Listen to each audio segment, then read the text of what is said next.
All right, welcome back. This is our second demonstration, painting a cylinder in Grisaille or black and white.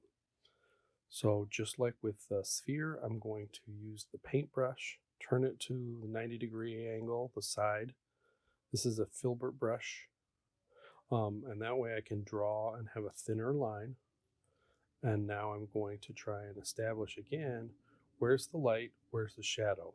So like this sphere, I'm going to paint the right side in the light and the left side in the shadow.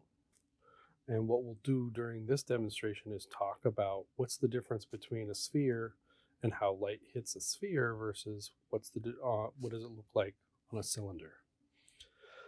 So I'm going to pretend like this cylinder is kind of like, let's say, a toilet paper roll or something like that, a paper towel roll. So it's going to be hollow on the inside instead of have a solid top.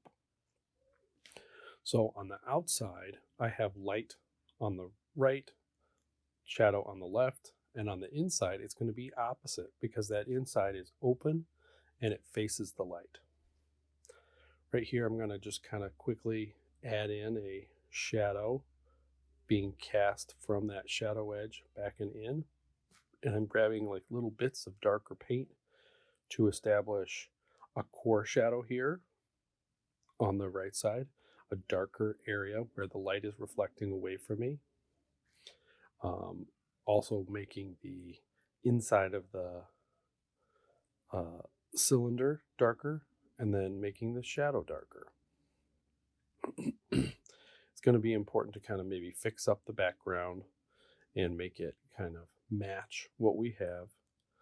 The more paint that you build up with oil paint, the slower it is to change to what you want. And the more paint you're going to have to use to change it to a different value.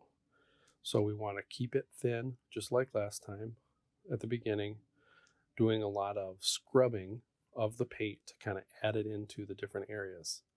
So I'm kind of drawing it out and then I kind of move the brush back and forth in that area. That's scrubbing. I'm using the texture of the canvas to kind of put that in.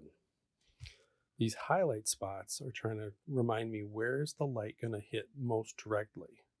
So unlike a sphere where it has just like a highlight up on the top, a cylinder has a highlight going up and down. All the shadows, all the highlights, core shadows, all those little parts, they're vertical.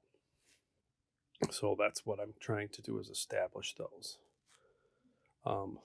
This looks a little slanted. I didn't have my camera set up exactly where I should have been so that you have a directly down view. But we will show you the final result once we get to that point. There's a little bit of a reflected light on that left side. So that's what we're kind of trying to add in there.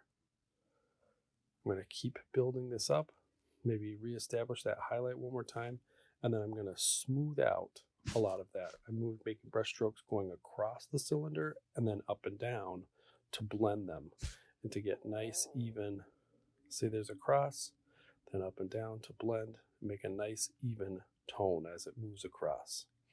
All right, we'll see you for the cube next.